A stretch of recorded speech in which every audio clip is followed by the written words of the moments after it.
Okay dear financial management students, आज हमने ये जो मल्टीपल चॉइस क्वेश्चन लिया that is on business valuation, इसको डिस्कस करते हैं। Again this question is from study hub और इस वीडियो के एंड पे एक पब्लिक सर्विस मैसेज भी मिलेगा जो आपको बहुत काम आएगा इंशाल्लाह। सबसे पहले एक कॉन्सेप्ट की बात करते हैं। The name is Gordon growth model. Actually by utilising Gordon growth model what can we do? We can actually calculate the annual dividend growth rate. तो G is equal to BRE। जब आप AFM में आते हैं तो हम RE की जगह के ही लिख देते हैं, बट जाहिर सी बात है राइट नाउ हम FM की बात करें तो G is equal to BRE। अब इसमें B बेसिकली क्या है? Retention ratio. B is the retention ratio. अब सुनिएगा, अगर मेरी कंपनी का पे आउट रेशो मुझे पता है या किसी भी कंपनी का पे आउट रेशो मुझे पता है तो रिटेंशन रेशो पता चल जाएगा। मिसाल के तौर पे अगर एक कंपनी कहती है हम 30% डिविडेंड देते हैं, इट मींस आप 70% रिटेन रखते हैं, तो B is the retention ratio. अगर एक कंपनी कहती है हम 40% डिविडेंड देते हैं, इट मींस 60% आप रिटेन रखते हैं। इफ द कंपनी सेज हम 20% डिविडेंड देते हैं, इट मींस आप 80% रिटेन रखते हैं। और अगर कंपनी कहती है हम डिविडेंड नहीं देते तो सर आप तो बड़े सखी निकले यार, आप तो सारे का सारा पैसा रिटेन रखते हो ना साईं। तो ये तो बी की एक्सप्लेनेशन होगी retention ratio. It means B बराबर है किसके?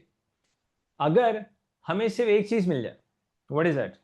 1 माइनस पे आउट रेशो।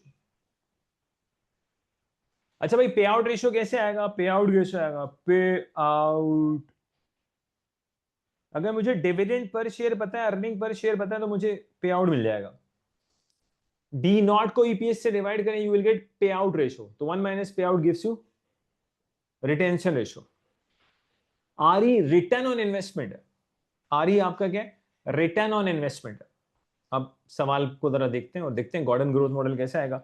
यहां पे ये लोग पूछ रहे हैं कंपनीज की expected annual rate of growth, ये बताने क्या होगा। A company maintains 30% payout ratio. Stop. रुक जाए, ठहर जाओ, स्टॉप। अगर कंपनी का 30% पे out ratio, it means retention ratio कितना है भाई? 70%। Future projects are expected to generate an annual after tax return on investment 15% और बिफोर टैक्स 20। लो 10 लो 10 जी 10। पैदा हो गई कंफ्यूजन। सवाल किस तरह कंफ्यूजन कहां से आ गई सर? बेटा आज तक जितने भी सवाल करते थे ना एग्जाम में, रिटर्न ऑन इन्वेस्टमेंट एक ही देता था। अब उसने दिए दो, जिससे मल्टीप्लाई करोगे आंसर दोनों की चॉइस का मौजूद है। प्रॉब्लम है ना? कोई इशू नहीं, हर प्रॉब्लम का एक सोल्यूशन होता भाई। सबसे पहले आप चेक करें, अगर मैं पे आउट रेशियो की बात करता हूं, if I am talking about pay out ratio, D naught dividend per share divided by EPS, वो भी टेक्निकली पे आउट रेशियो जिन वैल्यूज पे आता है वो आफ्टर टैक्स है। पे आउट रेशियो जिन वैल्यूज पे आता है वो आफ्टर टैक्स है। तो जो अमाउंट हम रिटेन रखते हैं वो भी टेक्निकली क्या है? आफ्टर टैक्स है। रिटेंशन की बात हो रही है ना साईं, टैक्स दिए बगैर चीजें कैसे रिटेन होंगी? लो 200 मेरे भाई। अबे टैक्स तो दोगे ना तो रिटेंशन की बात हो सकती है। तो जब मैं पे आउट के बाद रिटेंशन की बात कर रहा हूं, पे आउट में जो वैल्यूज आ रही है, the way I am calculating पे आउट, उसमें हर चीज आफ्टर टैक्स है। तो रिटेंशन वाला अमाउंट तो होता ही आफ्टर टैक्स है ना यार। रिटेंशन वाला अमाउंट बिफोर टैक्स कैसे हो जाएगा? बताया मुझे। तो बात तो ठीक है। अब अगर टेक्निकली मेरा रिटेंशन रेशियो आफ्टर टैक्स है तो आप बताएं ना, लाइक विद लाइक ही होगा ना सर। तो मल्टीप्लाई भी किससे करोगे? Return on after, return on investment which is after tax.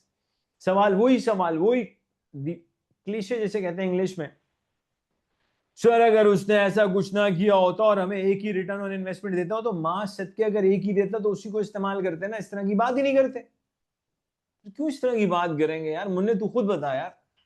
अरे नहीं सर मैं, अबे भाई मुन्ने मान ले, जब अगला बंदा एक ही रिटर्न ऑन इन्वेस्टमेंट सवाल में देगा तो भाई फिर तू नमाज का टाइम हो रहा है, तुझे क्या बोलूं, वो यूज करेंगे ना यार।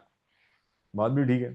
तो ये ले भाई, 70% मेरा retention ratio, return on investment after tax 15। लो दोस्तों जी, ये आ गया 10.5%। 10.5% आपका expected annual rate of growth आ रहा है जी। 40 दी आंसर।